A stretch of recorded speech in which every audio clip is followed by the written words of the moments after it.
Eu vou mais ou menos retomar do começo. Senão a gente não tem como. É difícil.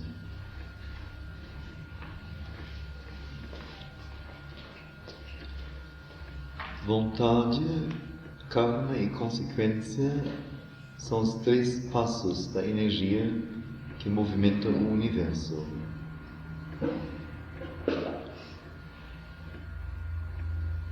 Mas karma e consequência são somente o resultado da vontade ou mesmo suas formas. A vontade lhes dá seu valor e sem ela, elas não seriam nada. Nada, ao menos para o homem, a alma pensante e crescente, e nada, podemos ousar dizer, para o espírito, de que o homem é uma chama e um poder, tanto quanto uma criatura. Então fica assim, logo o começo torna bem claro o tipo de energia de que ele fala, e o tipo de energia que seria a mola do universo. Porque se você uma energia física, uma energia como que natural, como dizemos, uma energia cósmica, então essa energia cósmica não tem vontade, não tem karma, não tem consequência. Se há uma vontade, há uma consciência. Então, a energia que move o universo é uma energia como que além do universo, que se manifesta aqui, então, em forma de energia cósmica, mas que, em sua própria natureza, não é cósmica. Também falar dos 3 passos da energia. Ela então se organiza, ou ela se autodetermina. Então tudo isso mostra a natureza superior desta energia.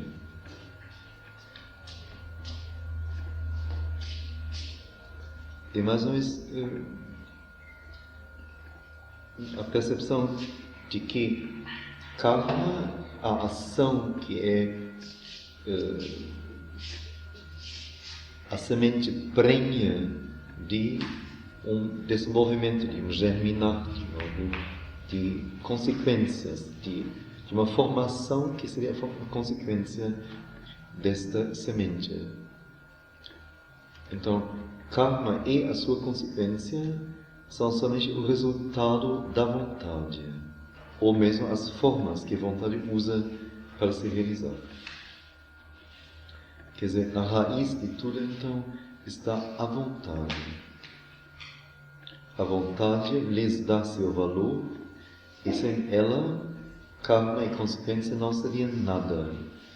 Nada ao menos para o homem, a alma pensante e em crescimento, e nada, podemos ousar dizer, já que uma parte do Espírito está em nós, e que somos em nossa parte mais profunda e essencial Espírito, então podemos como que, identificando-nos com Ele, ousar dizer que também para o Espírito, karma e vontade não são nada.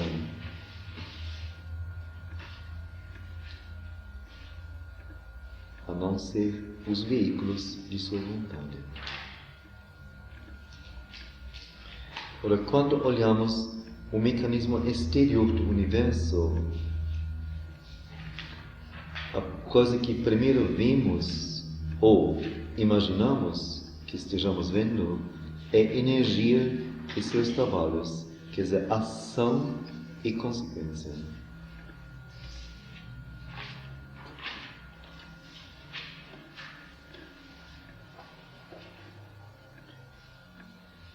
Eu não sei se isso tudo fica assim, muito concreto quando eu leio simplesmente.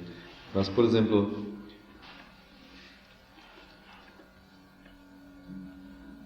o curso aqui. Então, houve uma energia que colocou meios em ação para que este curso se realizasse.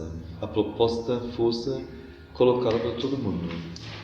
Isso, como consequência, teve que um certo número de pessoas se deslocou de sua cidade, usou recursos financeiros, não para fins tais e X, mas para pagar o curso, está aqui agora dando sua energia, sua atenção, sua concentração, uma parte de sua vida para passar pelas experiências que nós estamos aqui tendo em conjunto.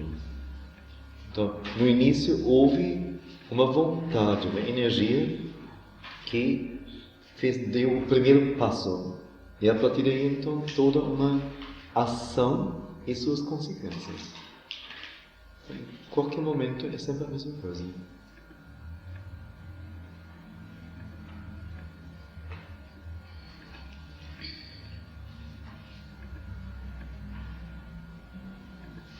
E como que para cada um de nós isso se ramifica. Porque agora cada um de vocês também mobilizou a sua energia, fez o seu movimento, a ação de vir até cá e assim ter as suas consequências. A coisa vai de um para outro, não vai se ramificando, vai se desdobrando cada vez mais.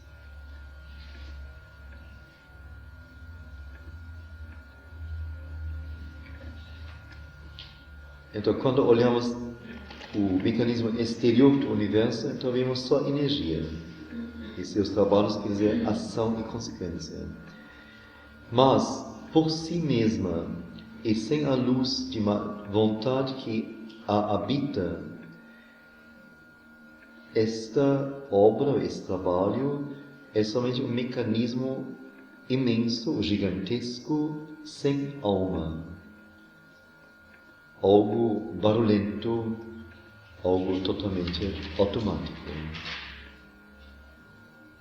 É a presença do Espírito e sua vontade que dá um significado à ação. E é o valor do resultado para a alma que dá sua profunda importância a toda pequena ou grande consequência. Então, a coisa, o mecanismo em si não tem sentido.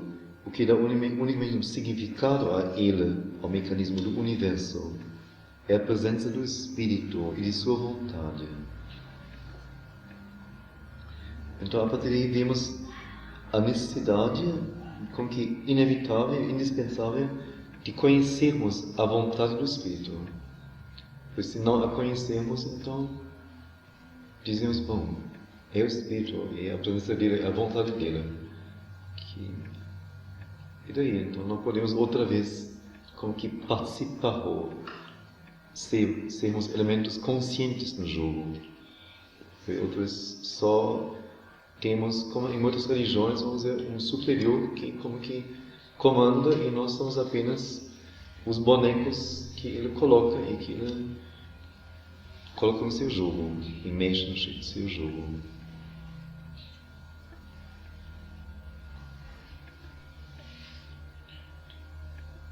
Então é a presença do Espírito e sua vontade que dá um significado à ação.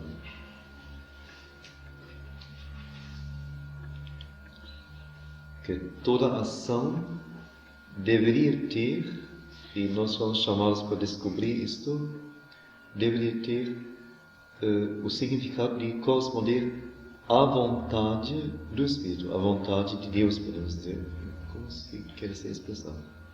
Que não seria nunca algo casual, algo mecânico, algo decorrente de algum fato, algum impulso, alguma coisa, mas sempre seria algo que visa um fim, que tem um sentido, que é progressivo, que é construtivo, que necessariamente levará a algo maior. Tudo o nosso universo é um universo em evolução, em progresso, em construção. A questão é provavelmente que nós estamos muito presos ao momento e à nossa pessoa e às circunstâncias, e não temos o fôlego de deixar acontecer uma série de coisas que não têm explicação e aguardar pacientemente até que, depois de anos, outra vez numa outra vida, numa outra existência, se mostrem os resultados, os frutos disso.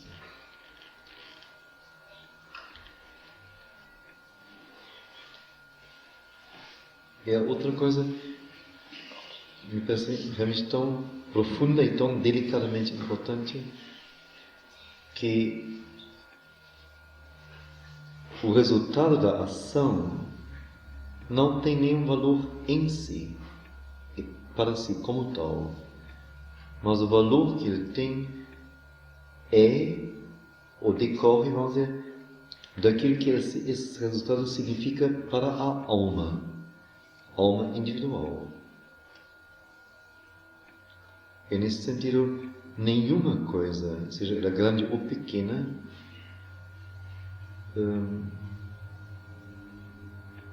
está fora desta avaliação. Não pode ser realmente uma única palavra não dita, ou pode ser um olhar não respondido, ou pode ser num momento de inteira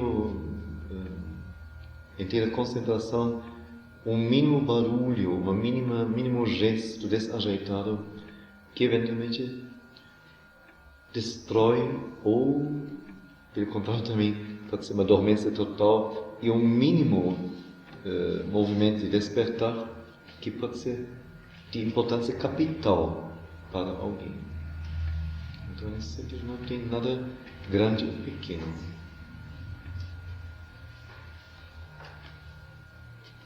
E nada que tenha um valor como tal em si.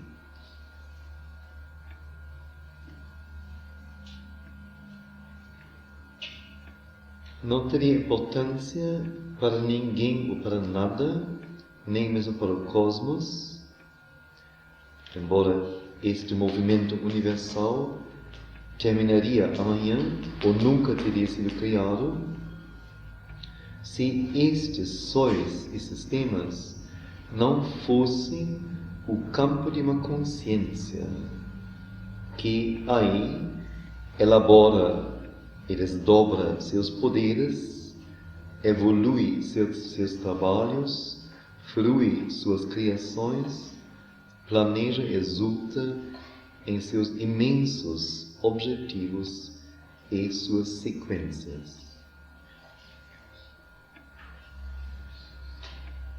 Quer dizer, a única resposta, a única explicação satisfatória à nossa alma, à nossa mente, ao nosso ser, é que tudo que existe, esse universo, esses sóis, sistemas, galáxias, é o campo de uma consciência. E esta consciência que criou, mantém, varia, evolui, extingue, recria a todo momento tudo. Essa é a única resposta satisfatória para um ser pensante e um ser dotado de algo mais profundo. Então, o espírito e a consciência e o poder do espírito e Ananda são o significado da existência. Tire este significado espiritual, este mundo de energia se torna uma fortuidade, uma casualidade mecânica ou uma cega e rígida maia.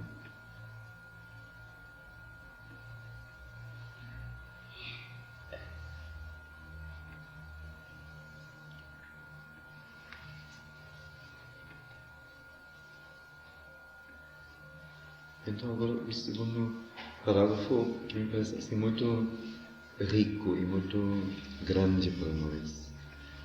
A vida do homem é uma porção deste vasto significado.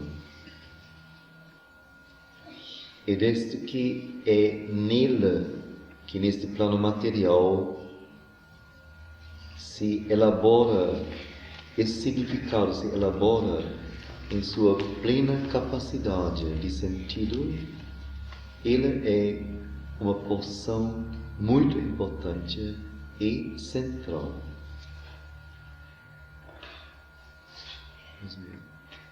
A vida do homem é uma porção deste vasto significado, que este universo tem um significado espiritual, que uma consciência rege aqui. Então, a nossa vida é uma porção deste vasto significado. Não existimos casualmente, e não existimos só pela força de evolução da natureza, que então aperfeiçoou os organismos, etc. Mas nossa aparição, nosso surgimento tem um sentido neste grande movimento e nesta grande constelação. E desde que é nele, no homem, que neste plano material esse significado se elabora na plena capacidade de sentir sentido, ele é uma porção muito importante e mesmo central. A vontade no universo, vontade com maiúscula, trabalha para chegar até ele nos passos criativos de sua energia e faz de sua natureza do homem uma carruagem dos deuses, na qual ela, a vontade, está em meio à ação, olha dele, do homem da carruagem,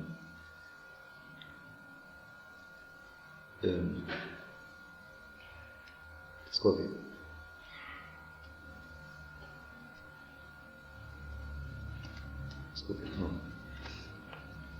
A vontade no universo elabora para chegar até ele, ou segue para chegar até ele, os passos criativos de sua energia e faz de sua natureza uma carruagem dos deuses, os deuses, poderes, qualidades, capacidades divinas, sobre a qual a carruagem, ela, a vontade, está em meio à ação, olha seus trabalhos diretamente da frente e não mais apenas de atrás ou de acima dos trabalhos da natureza, e se movimenta para chegar às últimas consequências e à completa evolução de seu propósito. Deixa-me ler mais uma vez. A vontade no universo, quer dizer, a vontade desta consciência, que é a iniciação de tudo. A vontade no universo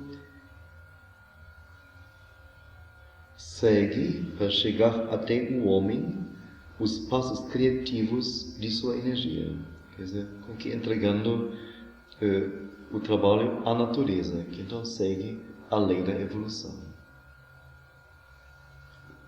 E faz de sua natureza, do homem, uma carruagem dos deuses. Uma carruagem quer dizer um veículo, um recipiente dos deuses. Deuses, os poderes, as qualidades divinas. Quer dizer, nós estamos reunidos, ou se encontram, ou se combinam, ou se unem qualidades divinas. Esse dos deuses quer dizer qualidades como que personificadas, quer dizer, que tem uma forma, uma natureza, um ritmo, uma verdade próprias.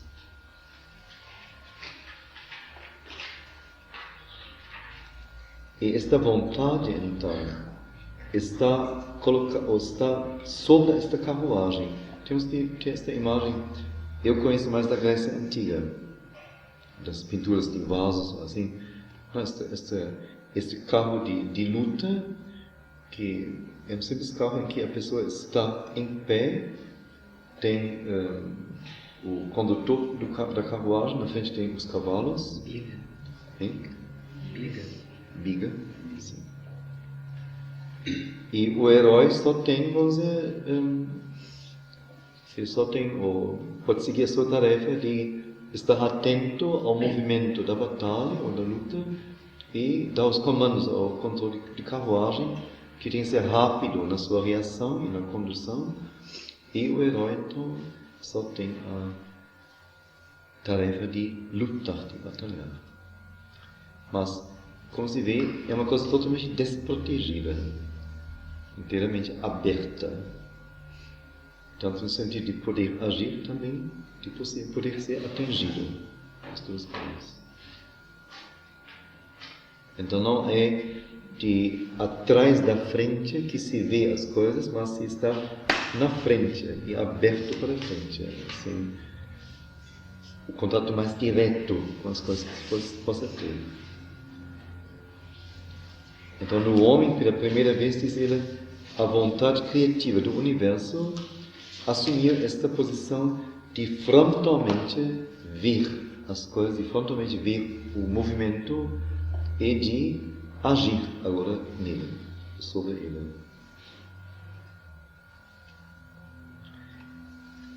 E não só de agir de algum jeito, mas de avançar às últimas consequências e à completa evolução de seu propósito. Quer dizer, uma vez que foi criada esta consciência que é a nossa mente, esta alma com sua coragem, força, vontade, aspiração, ligação ao Supremo, então não há mais razão de se demorar, não há mais razão de se divertir ou de brincar.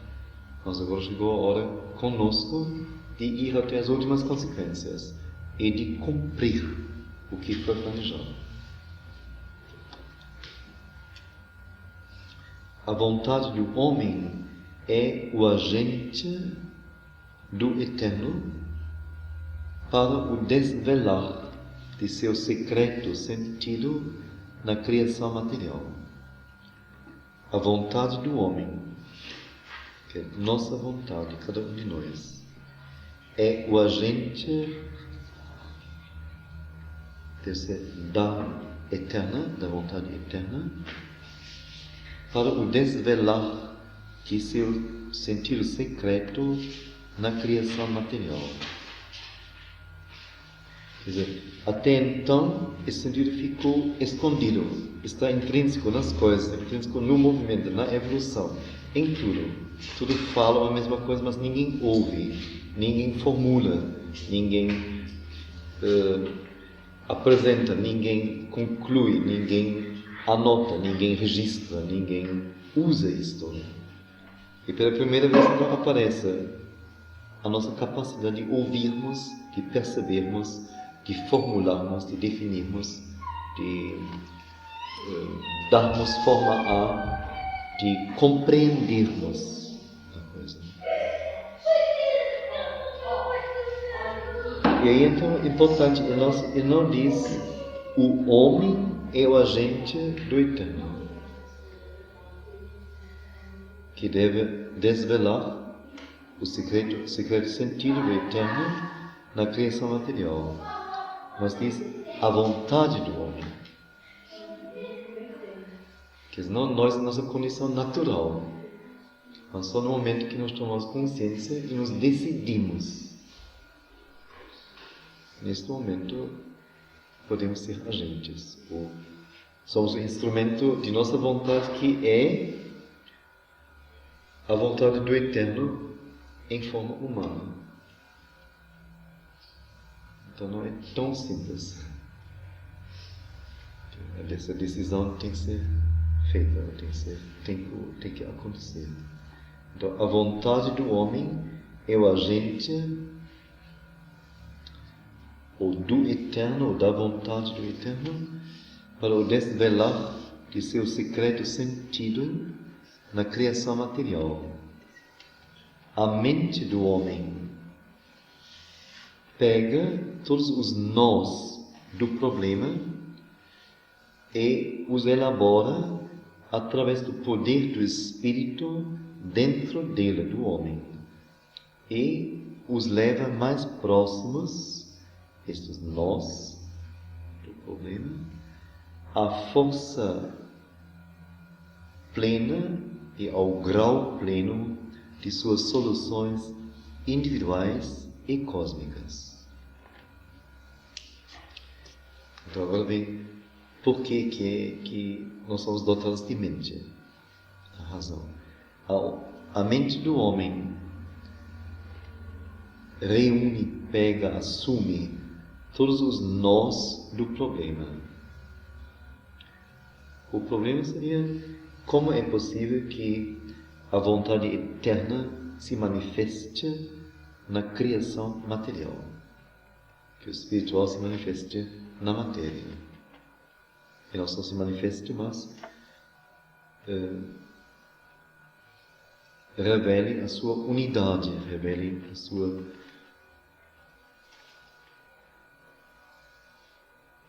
a verdade de que não há divisão, mas só uma coisa. Então a mente do homem toma, assume todos os nós do problema, as coisas difíceis e enigmáticas primeiro, e os elabora através do poder do Espírito dentro dele. Então aí vemos como realmente o Espírito nos usa para sermos instrumentos para Ele. E leva estes nós mais próximos à plena força e grau de suas soluções individuais, ou individual e cósmica. Ou individuais e cósmicas. Então aí tem várias colocações que são importantes. Aí estamos na leitura de ontem à tarde, quando a mãe falou sobre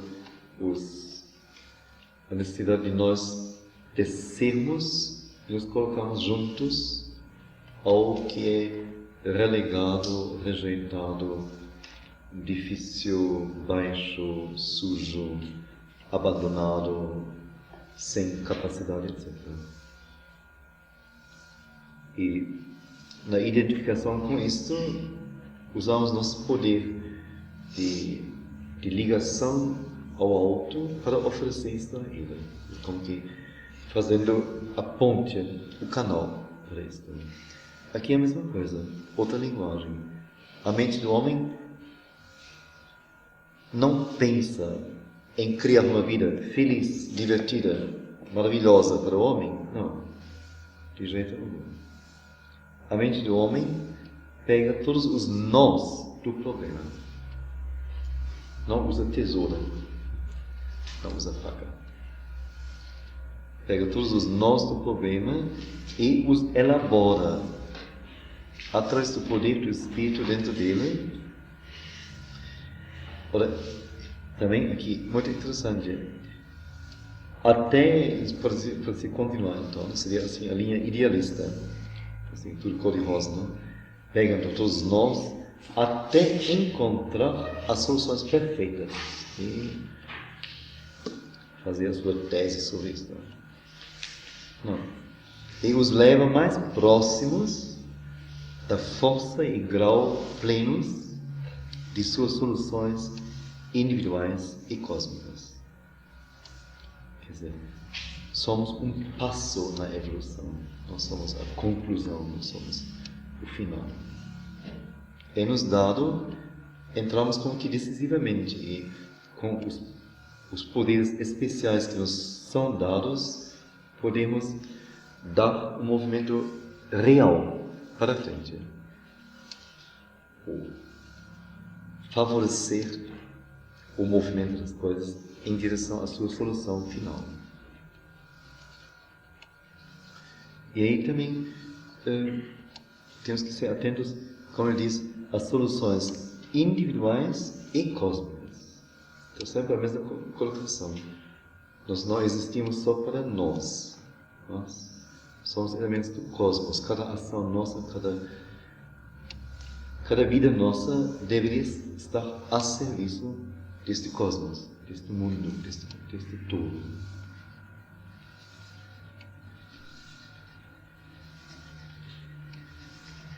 Esta é a dignidade do homem e sua grandeza.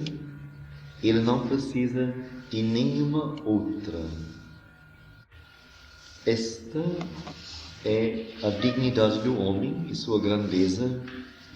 Ele não precisa de nenhuma outra para justificar e dar um perfeito valor a seu nascimento e seus atos, e sua morte e seu retorno ao nascimento. Um retorno que tem que ser, e não há razão nenhuma para se entristecer sobre isto ou para afastar isso de si, até que o trabalho do Eterno nele estiver aperfeiçoado, ou os ciclos repousem da glória de seu trabalho.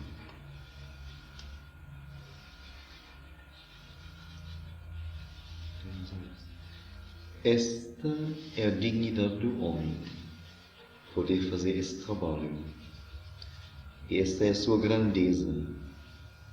Ele não precisa de nenhuma outra para justificar e dar um perfeito valor a seu nascimento e seus atos e sua morte e seu retorno ao nascimento.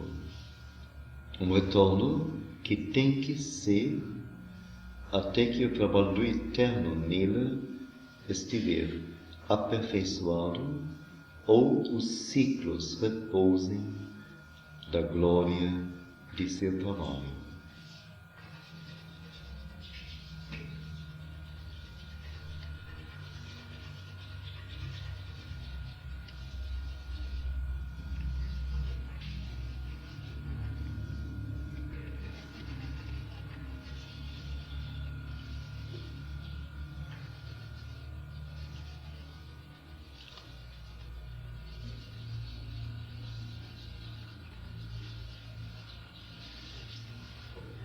Aí vemos então como realmente nenhum valor externo é a nossa verdadeira dignidade, nossa verdadeira grandeza. Nós podemos exteriormente ser frágeis, velhos, desconsiderados pelos outros, jogados no lixo, o que for.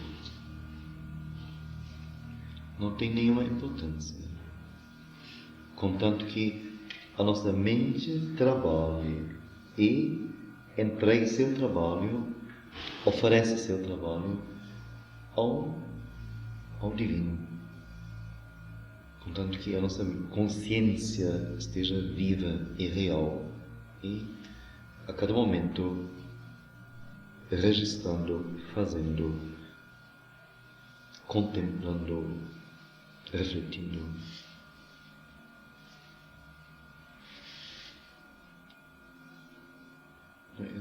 Para mim, pessoalmente, assim, esta frase aqui tem um valor assim, indizível mesmo.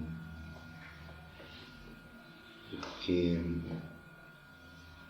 eu sempre penso assim, erguer-se tão forte, tão pleno, tão grande. Dizer que a possibilidade que nos é dada através da mente, da consciência, de trabalharmos nos conflitos do universo e em tudo que é ainda problemático e difícil, e podemos levar as coisas, cada uma em sua vida e com sua força e dentro de sua problemática, as soluções mais plenas, mais perfeitas, mais reais. sem talvez chegarmos à solução final, que esta é a nossa dignidade. E esta é a nossa grandeza, inclusive.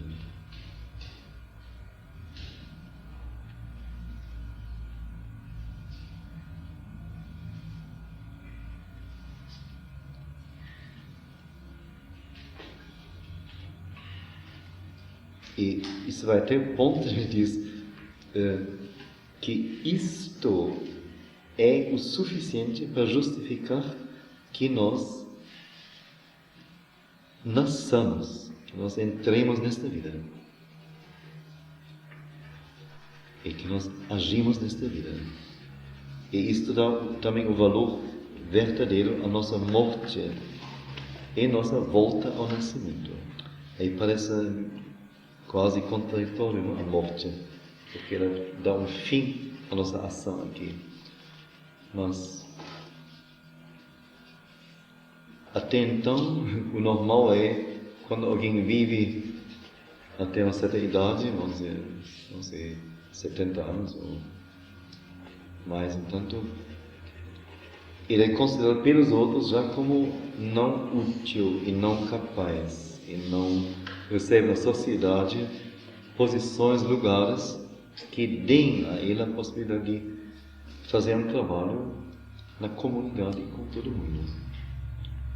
E mesmo que não fosse isso, que então a família no mínimo o considera, ou mesmo a sociedade,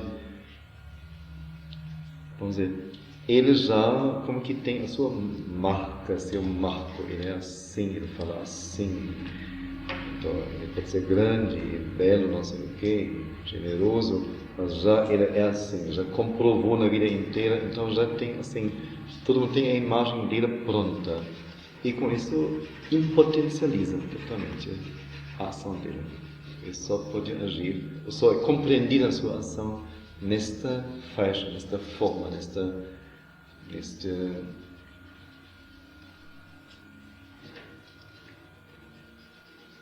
sentido. Então, Sri Aurobindo, por exemplo, não? Ele sentiu isso fortemente. E quando ele escolheu morrer, não se suicidou, mas permitiu que uma doença se apoderasse de seu organismo e fizesse o trabalho de libertá-lo do corpo. Então ele fez isto nesse sentido, com toda a consciência. Ele, vamos dizer, na posição dele e lá no ashram, já estava assim como que com marca de garantia, por assim dizer, não? Assim, tudo completamente. E neste ambiente ele já tinha dado e já tinha estabelecido e construído o que podia ser.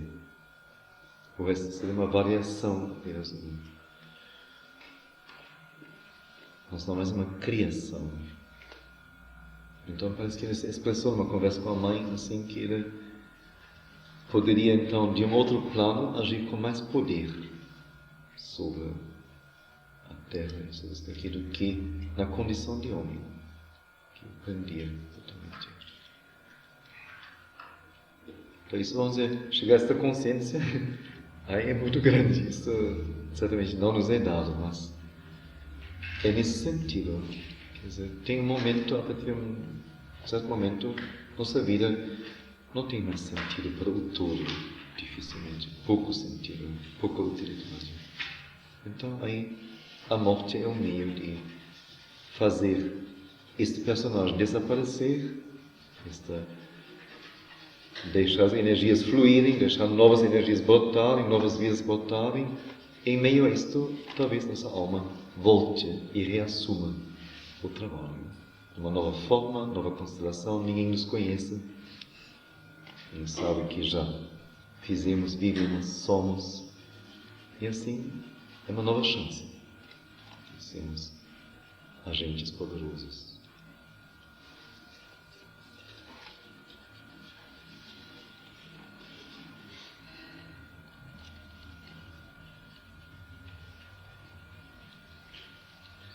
Então isso aconteceria, diz ele, até que o trabalho do Eterno no homem fosse aperfeiçoado.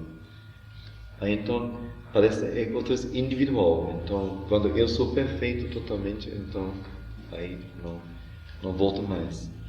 Mas lembrem-se de ontem, leitura da mãe, não? Quando diz: se tiver uma única consciência humana,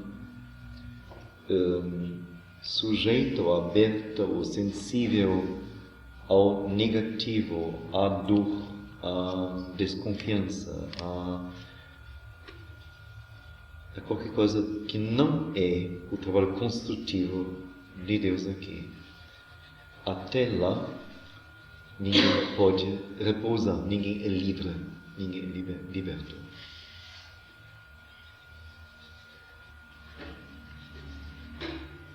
E se isto não acontecer, porque nós não sabemos se nós todos chegamos a isso, até poder-se duvidar que isto um dia se realiza. Então, talvez um dia os ciclos repousem no seu trabalho. Então, a loja fecha para a hora do almoço, fica assim, algum ciclo sem universo, e depois recomeça tudo de novo.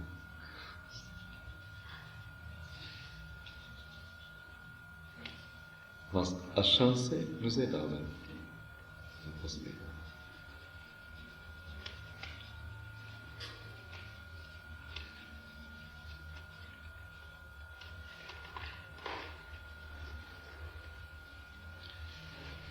Eu penso que dá para perceber a grandeza desta visão, que não é a visão então, de fazer alguma coisa, algum exercício, alguma prática para relaxar bem, ou para, como se diz hoje, ter paz, ou para adquirir algo para si.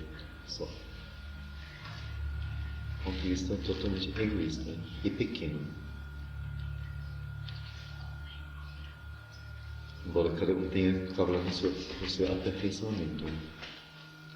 Mas esse aperfeiçoamento individual, sem a visão maior, fica uma coisa não justificável. É por isso, certamente, que as pessoas não querem ler isso aqui.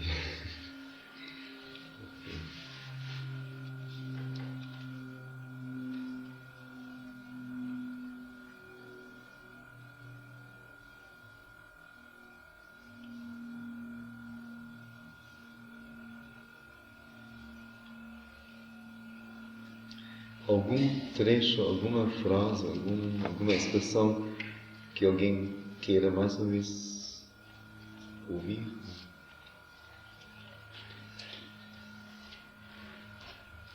Algum ponto que foi tocado? Se você pudesse nos dar um exemplo, o que significou, baseado nessa leitura de hoje, de ontem, o que você sentiu desse trabalho que você fez ontem lá, naquele lugar, que é um paradoxo, vamos dizer assim.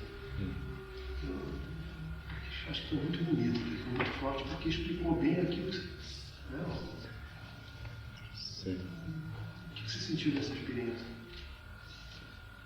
Tem vários aspectos, né? O primeiro é, vamos dizer, quando decidi aceitar o convite que me foi feito para eu primeiro só contribuir com alguma coisa para o evento de ontem India's Day. Fiz assim com toda a consciência. Como digo, eu tenho uma ligação profunda à Índia e senti que aí havia alguma coisa especialmente na mãe que veio para mim. Então aceitei com muita consciência. E depois a coisa se elaborou, formulou nos termos de eu então concluí com dança. Para mim uma aventura, né? Eu tive esse acidente de joelho em julho e desde então, ou junho, desde então nunca mais dancei. E o joelho ainda não está perfeito, né? Embora ontem não tenha dado problema nenhum. Mas senti que eu não só podia, mas devia arriscar qualquer coisa ontem. Isso seria assim uma coisa pessoal minha. Depois me preparei realmente para isso. Agora, sobre o local, eu só vi na sexta-feira quer dizer, na sexta-feira vimos primeiro que não tinha local. Se falou antes de um outro local, Banco do Brasil. E quando procuramos o Cláudio Duarte, ele me mostrou uma salinha pequenininha onde o pessoal fez as palestras. Não foi lá, assim, uma academia de yoga. Não havia espaço, absolutamente. Então, e nesse momento, então, ele assim, intuiu um outro local que foi esse teatro, bar, restaurante, esta mistura estranha de coisas. E foi lá e tirou o dono da câmara e conseguiu com ele. Tudo isso é significativo, parece, não é? E fomos lá. E, para mim não tem questão. Eu me acostumei a me adaptar a qualquer situação e fazer o trabalho em qualquer condição. E pelo movimento todo, não, que ocorreu, eu nem tinha certeza que ia ser lá mesmo, porque estava tudo assim. Esse local apareceu numa última hora e quando entramos lá em cima, parte do teto tinha caído, não? Aqueles buracos que estavam lá, o reboco tinha caído no chão e estava tudo assim uma desordem total. Então nem sabia se ia ser lá ou não. Não me preocupei. Só me preocupei em estar inteiro e me preparar interiormente para o que ouvir. E depois achei que esta parte de cima, de repente, era uma outra coisa que nem correspondia a de baixo. Tinha, assim, para mim, uma dignidade mesmo, um ar limpo, neutro.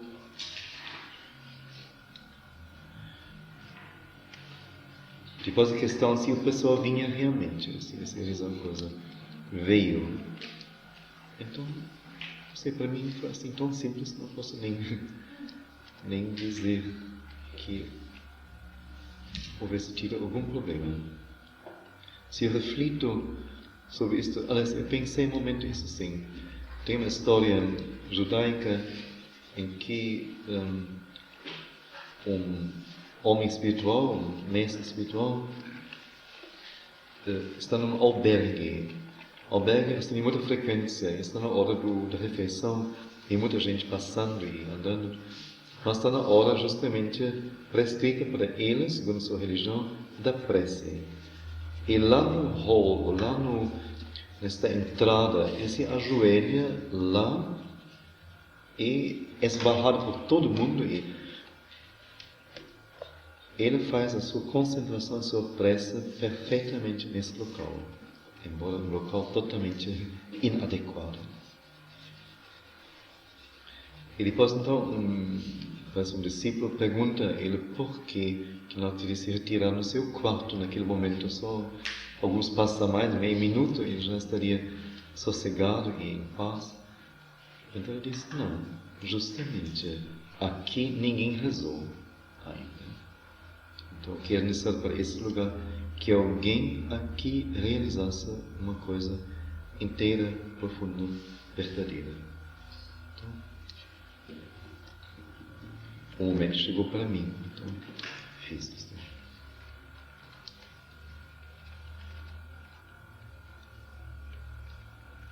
Contigo, sempre tem muitos aspectos, né, que convergem. Eu queria viver justamente as leituras de ontem, né? De a gente descer aqui naquele pedestal de virtuosismo, né? Que a gente se coloca. Sim. E ver que, poxa, Sim. tá tudo, nós temos a mesma participação na coisa. Sim. E foi muito bonita a experiência de ver, de repente, certas pessoas não identificadas com o trabalho, irônicas até, vamos dizer assim, e quando veio aquele primeiro impulso de, né, poxa, né, depois, com a leitura, veio logo em seguida aquele pensamento, poxa, o que você está pensando nisso? Você também está no mesmo barco. A gente trazer aquela coisa. Então, acho que encaixou direitinho com Sim. com a leitura da tarde. Sim. Isso foi muito forte para mim, né? De ver que realmente... Você fala das pessoas daqui? Não, Não. pessoa Lá. de lá. Uma pessoa Sim. que não tem nada a ver com a coisa, que não está acostumada, não Sim. estava nem aí, né? Sim. Com o momento. Sim. E de repente vem na nosso ego, né? Aquela preocupação, puxa, não está dando o devido valor. Sim. Sim. Mas vem logo a mensagem, logo em Sim, seguida, sim, né? sim. Dizendo, poxa, tira e sai desse pedestal que você não Sim, está com essa bola sim, toda não. sim. Entendeu? Assume isso também. Você está no mesmo nível.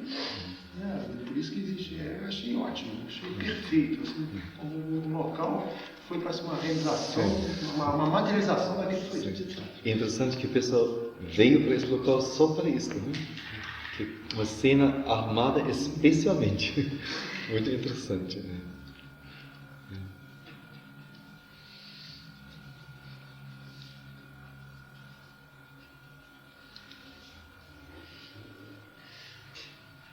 Mas vamos dizer, é ótimo, vamos dizer, que se possa ver não só, vamos dizer, a coisa como a dança em si, ou um espetáculo que for, ou mesmo uma coisa mais profunda que um espetáculo, mas que se possa perceber assim todo um significado, toda uma coisa que não só que envolve isto, mas de que isto é parte, ou dentro do qual isto é um elemento, não? Um fator.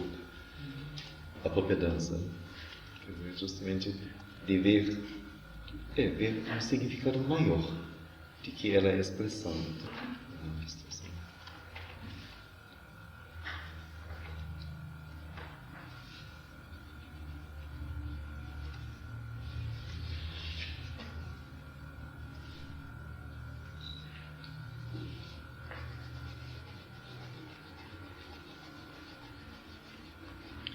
Nesse sentido, pode-se até ir até o extremo de eventualmente, vamos dizer, caso eu não tivesse dançado bem ontem, acho que dancei bem, não tivesse dançado bem, ou alguma coisa tivesse acontecido, a gente como que poder subtrair isso tranquilamente. E só ver, vamos dizer, este encaixe das coisas, esta correspondência. Esta realização como tal, sem avaliar agora, vamos dizer, o valor artístico de perfeição da coisa em si.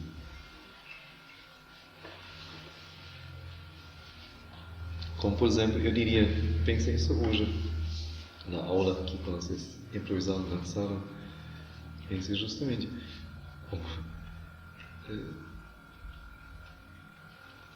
eles vivem, ou eles expressam isto, não importa nem um pouco. Primeiro, isso ser visto ou não visto, ou isso ser bonito ou não bonito, isso ser perfeito ou não perfeito. Quer dizer, a própria colocação, o próprio valor da coisa está num outro nível.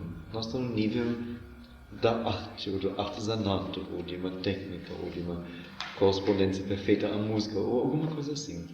Nós estamos no nível realmente do ser vivo, do ser que deve ter, como a gente falou, que precisa da experiência, da vivência. Eu acho que é só isso. E precisa de ter a sua sinceridade, a sua coragem, a sua entrega. Então o resto tudo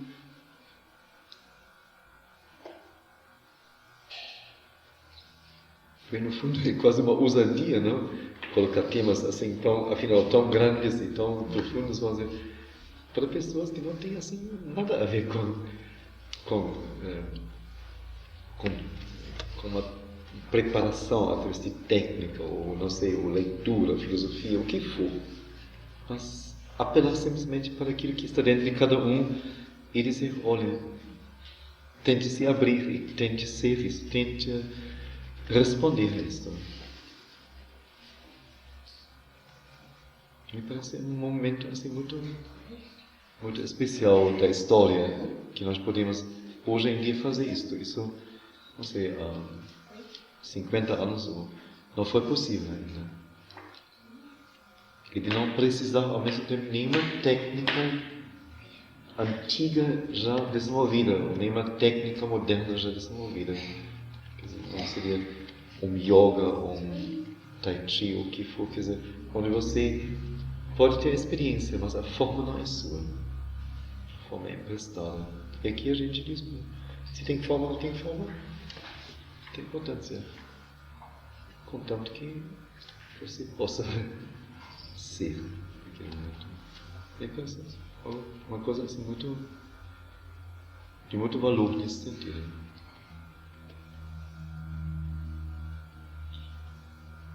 Eu ao mesmo tempo pensei aquela história que tem um violinista que toca e todo mundo começa a dançar, não? E dança loucamente, assim, quando toca, assim, não cansa e não descansa e vai até a exaustão. E um outro passa lá, mas ele é surdo e não ouve o violino. Eu acho, mas que pessoa esquisita, não entendo isso absolutamente, mas hoje em dia também se faz coisas. Se alguém visse isso de fora ou assistisse assim, sem compreender, sem se abrir a coisa, não? Deve ser esquisitíssimo.